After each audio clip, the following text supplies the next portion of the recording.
हरे कृष्णा, राधे राधे। आप सभी का दिन शुभ और मंगलमय हो। इससे पहले के सभी अध्याय सुनने के लिए आप सभी का दिल से आभार। आज मार्गशीर्ष मास का 5वां दिन है। बुधवार का दिन हमारे विघ्नहर्ता भगवान श्री गणेश जी को समर्पित है। तो चलिए भक्ति भाव से आरंभ करते हैं बुधवार की व्रत कथा। उसके बाद हम आज का अध्याय सुनेंगे। बहुत समय पहले की बात है। एक नगर में एक साहूकार रहता था। अभी उसका नया नया विवाह हुआ था। उसकी पत्नी कुछ दिनों के लिए अपने मायके चले गई थी। साहूकार का घर छोटा था। कोई विशेष रिश्तेदार पास में नहीं थे, इसलिए वह अकेलापन महसूस करने लगा। नई नई शादी, नई उमंगे, मन व्याकुल हो उठा, रह नहीं सका और चल पड़ा अपनी ससुराल की ओर। ससुराल में उसकी खूब आवभगत हुई, भोजन, सत्कार, सम्मान, सब कुछ। पर अगले ही दिन साहूकार बोला, अब विदाई की तैयारी की जाए, हमें लौटना है। उस दिन बुधवार था।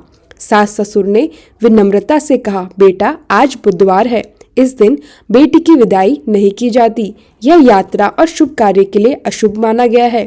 परंतु साहूकार हंसकर बोला, मैं इन सब बातों को नहीं मानता, आप बस हमें अपना आशीर्वाद दीजिए। सास ससुर मन महसूस कर रह गए। बेटी की विदाई कर दी, पर मन में बहुत चिंता थी। रास्ते में चलते चलते साहूकार की पत्नी को प्यास लगी। साहूकार पानी लेने गया। वह पास के कुएं पर गया, मिट्टी का घड़ा भरा, पानी लेकर लौटा। जब घर लौटकर आया तो दृश्य देखकर हैरान रह गया। उसने देखा उसकी गाड़ी में उसकी हमशक्ल के कोई व्यक्ति उसकी पत्नी के बगल में बैठा है। दोनों बिल्कुल एक जैसे, एक चेहरा, एक आवाज, एक रूप। पत्नी भी आश्चर्यचकित, ये क्या हो रहा है? मेरे पति कौन है? साहूकार ने पूछा, तू कौन है जो मेरी पत्नी के पास बैठा है? वह व्यक्ति बोला, भैया मैं उसी नगर का साहूकार हूँ, अपनी पत्नी को लेकर घर जा रहा हूँ। तुम कौन हो जो मेरी पत्नी पर अधिकार जताते हो? दोनों के बीच विवाद बढ़ गया। झगड़ा इतना बड़ा कि राज्य के सिपाही वहां पहुंच गए। सिपाहियों ने देखा दोनों की शक्लें एक समान। अब असली कौन नकली कौन कोई पहचान नहीं सका। सिपाही बोले, स्त्री ही बता सकती है कि इनमें से उसका पति कौन है। अब बेचारी पत्नी क्या करती? वह तो भ्रम में पड़ गई। तभी साहूकार ने हाथ जोड़ लिए, हे प्रभु, यह कैसी माया है? और जैसे ही उसने भगवान को पुकारा, आकाशवाणी हुई, मूर्ख, तूने बुधवार के दिन यात्रा करके बुद्ध देव का अपमान किया था। यह उसी का परिणाम है। तेरे समान रूप में स्वयं बुद्ध देव तुझे सबक सिखाने आए हैं। साहूकार अब पछताया, फिर सिर झुकाकर भगवान से क्षमा मांगी, वचन दिया, हे प्रभु, आज से मैं बुधवार का व्रत करूंगा, कभी इस दिन यात्रा नहीं करूंगा। तभी बुद्ध देव प्रकट हुए, मुस्कुराए और बोले, वत्स, अब तू सुधर गया है, और अंतर ध्यान हो गए। साहूकार अपनी पत्नी को लेकर घर लौटा। दोनों ने बुधवार का नियम पूर्वक व्रत किया, भगवान गणेश और बुद्ध देव की पूजा आरंभ की, और तभी से बुधवार व्रत का यह पावन विधान प्रचलित हुआ। जो भी भक्त इस कथा को श्रद्धा और विश्वास से सुनता या कहता है, उसे बुधवार के दिन यात्रा करने पर भी कोई दोष नहीं लगता। इस व्रत से बुद्धि, ज्ञान, व्यापार, कार्य और वैभव की वृद्धि होती है, बुद्ध ग्रह की शांति प्राप्त होती है और भगवान गणेश जी की कृपा सदा बनी रहती है।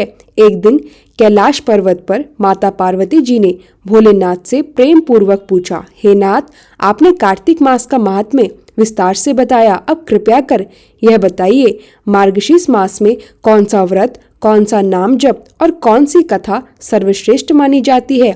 भगवान शिव मुस्कुराए। उनके मुखमंडल पर अपार तेज था। देवी सुनो, मार्गशीर्ष मास समस्त मासों में सर्वोत्तम है। यह भगवान श्री कृष्ण का अत्यंत प्रिय मास है।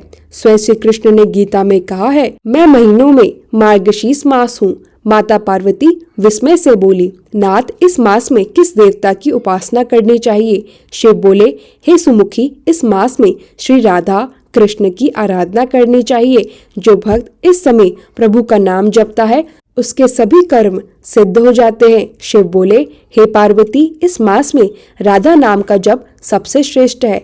यह नाम साक्षात मुक्तिदायिनी है। जो मनुष्य राधा राधा का जप करता है, वह सहज ही मोक्ष को प्राप्त होता है। शिव जी ने आगे कहा, जिस घर में राधा नाम गूंजता है, वहाँ दरिद्रता, रोग और शोक कभी प्रवेश नहीं करते।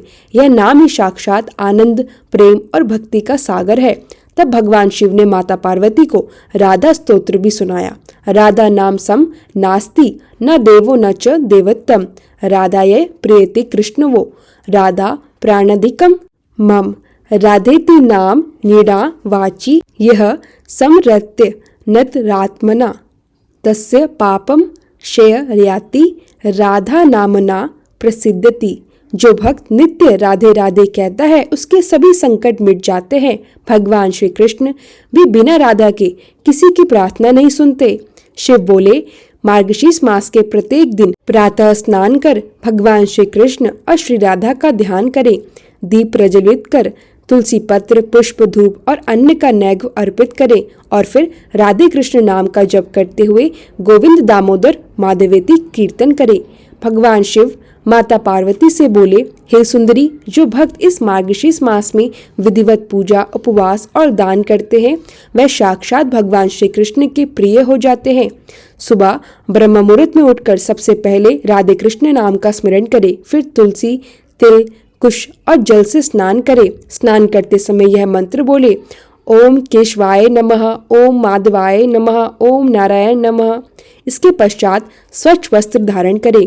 घर के मंदिर या रसोई स्थान में दीपक जलाएं।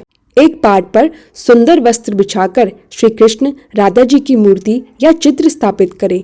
पुष्प, धूप, दीप, नैवेद्य और जल अर्पित करें। ओम राधा कृष्णाय नमः इस मंत्र से 3, 5 या 11 बार पुष्प अर्पित करें। मुरली, मोरपंख, तुलसी दल और माखन का भोग अवश्य लगाएं। फिर मन ही मन श्री कृष्ण की बाल लीलाएं स्मरण करें। इस मास में हर गुरुवार, एकादशी और पूर्णिमा का व्रत श्रेष्ठ माना गया है। व्रत के दिन ब्रह्मचार्य का जरूर पालन करें, सत्य बोले और दूसरों को कष्ट न दे।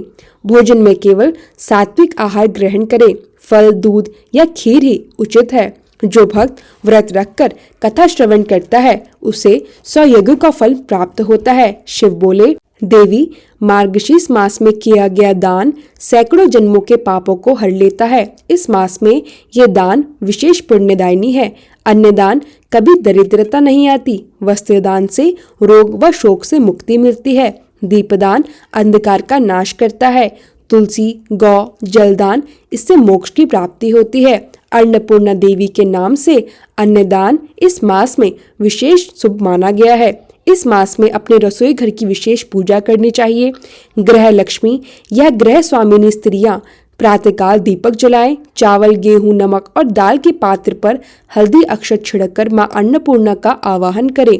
मां अन्नपूर्णा शाश्वती, मेरे घर सदा अन्न समृद्धि भर दो। इस दिन रसोई में किसी को भी भूखा न जाने दे। जिसने अन्नदान दिया उसने स्वयं विष्णु को तृप्त किया।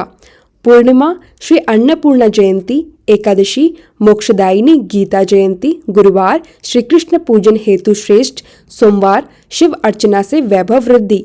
इन दिनों में दीपदान, कथा श्रवण और नाम स्मरण करने से अनेक गुना पुण्य प्राप्त होता है। शिव बोले, हे पार्वती, जो इस मास में कथा सुनता या सुनाता है उसका जीवन शुभ हो जाता है। उसके घर में दरिद्रता नहीं रहती, परिवार में शांति और समृद्धि आती है और अंत समय में उसे वैकुंठ लोक की प्राप्ति होती है। आगे बोले, देवी, इस मास में यदि कोई भक्त श्रद्धा से श्री कृष्ण चालीसा का पाठ करता है तो वह जन्मों के पापों से मुक्त हो जाता है और जीवन में आनंद, वैभव और भक्ति का वरदान पाता है। आगे भगवान शिव बोले, हे पार्वती, मार्गशीर्ष मास वह पवित्र काल है जिसमें स्वयं श्री हरि विष्णु और माता लक्ष्मी पृथ्वी पर भ्रमण करते हैं। जो भक्त इस मास में श्रद्धा से कथा श्रवण, दीपदान, व्रत और दान करते हैं वह मेरे तथा श्री हरि दोनों के प्रिय हो जाते हैं। माता पार्वती ने निवेदन किया, नाथ, इस मास का फल किसे और कैसे प्राप्त होता है? भगवान शिव बोले, जो भक्त हरि नाम का स्मरण करता है, तुलसी दल अर्पित करता है, गौ सेवा करता है और ब्राह्मण या भूखे को अन्न देता है, वह करोड़ों जन्मों के पापों से मुक्त होकर वैकुंठ धाम को प्राप्त होता है। तभी आकाशवाणी हुई। स्वयं भगवान श्री कृष्ण ने कहा, हे भक्तों, मार्गशीर्ष मेरा प्रियतम महीना है। इस मास में जो दीप जलाता है वह मेरे हृदय में प्रकाश उत्पन्न करता है। जो कथा सुनता है वह मेरे धाम का अधिकारी बन जाता है और जो दूसरों को सुनाता है वह मेरे समान पुण्य का भागी होता है। शिव बोले, देवी, इस मास में यज्ञ, हवन, तप, दान से भी बढ़कर नाम स्मरण और भक्ति श्रेष्ठ है। जो हरे कृष्ण कृष्ण कृष्ण हरे हरे, हरे राम राम राम हरे हरे इसका जप करता है, उसके जीवन में सभी दुख क्षीण हो जाते हैं। मार्गशीर्ष मास में ये 5 कार्य अवश्य करें। पहला, प्रतिदिन श्री कृष्ण नाम का जप करें। दूसरा, दीपदान अवश्य करें, चाहे एक दीपक ही क्यों ना हो।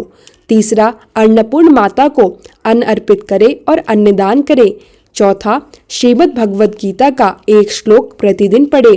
पांचवा, किसी भी पवित्र नदी या घर में जल स्नान कर भगवान का स्मरण अवश्य करें। हे प्रभु श्री कृष्ण, हे माँ राधा, हे माँ अन्नपूर्णा, आपके चरणों में यह कथा समर्पित है। हमने जैसा सुना वैसा ही कहा। यदि किसी प्रकार की त्रुटि हो गई हो तो हमें क्षमा करें।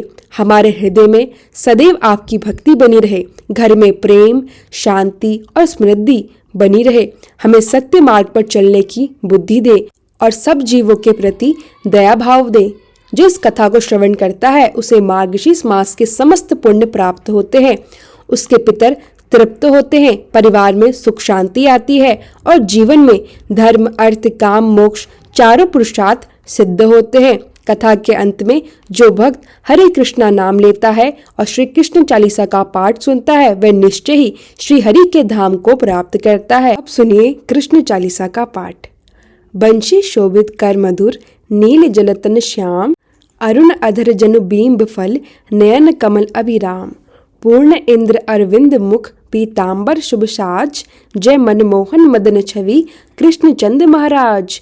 जय यदुनंदन जय जगवंदन, जय वसुदेव देव की नंदन, जय यशोदा सुत नंद दुलारे, जय प्रभु भक्तन के दृक्तारे, जय नट नागर नाग नथैया, कृष्ण कन्हैया धेनु चरैया, पुनि नख पर प्रभु गिरवर धारो, आओ दीनन कष्ट निवारो, वंशी मधुर अदर धरि तेरी, होवे पूर्ण मनोरथ मेरो, आओ हरि पुनि माखन चाखो, आज लाज भारत की राखो, गोल कपोल चिंबुक अरुणारे, मृद मुस्कान मोहिनी डारे, रंजति राजीव नयन विशाला, मोर मुकुट वे जंती माला, कुंडल श्रवण पीत पट आछे, कटी की कड़ी काचन काछे, नील जलज सुंदर तनु सोहे, छवि लखी सुरनर मुनि मन मोहे, मस्तक तिलक अलक घुंघराले, आओ कृष्ण बांसुरी वाले, करी पय पान पुत नहीं तार्यो, अका बका कागो सुर मारियो, मधुवन जलत अग्नि जब ज्वाला,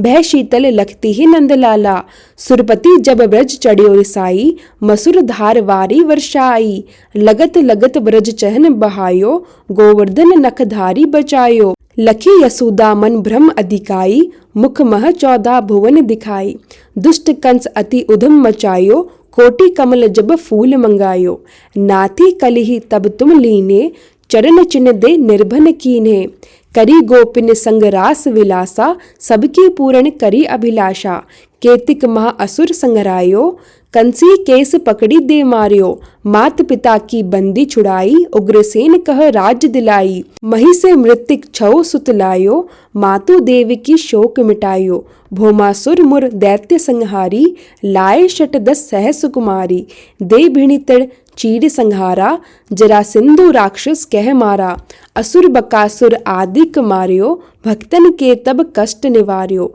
दीन सुदामा के दुख हटारियो, तंदुन 3 मुठ मुख डारियो, प्रेम के साग विदुर घर मांगे, दुर्योधन के मेवा त्यागे, लखी प्रेम की महिमा भारी, ऐसे श्याम दीन हितकारी, भारत के पार्थ रथ हाके, लिए चक्र कर नहीं बल ताके, निज गीता के ज्ञान सुनाए, भक्तन हृदय सुधा वर्षाए, मीरा थी ऐसी मतवाली, विष पी गई बजाकर ताली, राना भेजा सांप पिटारी, शालीग्राम बने बनवारी, निज माया तुम विधि दिखायो, उड़ते संचित शकल मिटायो, तब शत निंदा करी तत्काला, जीवन मुक्त भयो शिशुपाला, जब ही द्रौपदी टेर लगाई, दीनानाथ लाज अब जाई, तुरत ही वसन बने नंदलाला, बड़े चीर भय अरिमुह काला, असनाथ के नाथ कन्हैया, डूबत भवर बचावत नैया।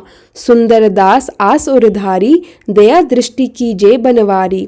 नाथ सकल मम कुमति निवारो, समूह बेगी अपराध हमारो। खोलो पट अब दर्शन दीजे, बोलो कृष्ण कन्हैया कीजे। यह चालीसा कृष्ण का पाठ करे उरधारी, अष्ट सिद्धि नवनिधि फल लह पदारथ चारी। तो प्रेम से बोलिए राधा कृष्ण की जय हो, श्री हरि गोविंद मुरारी की जय हो।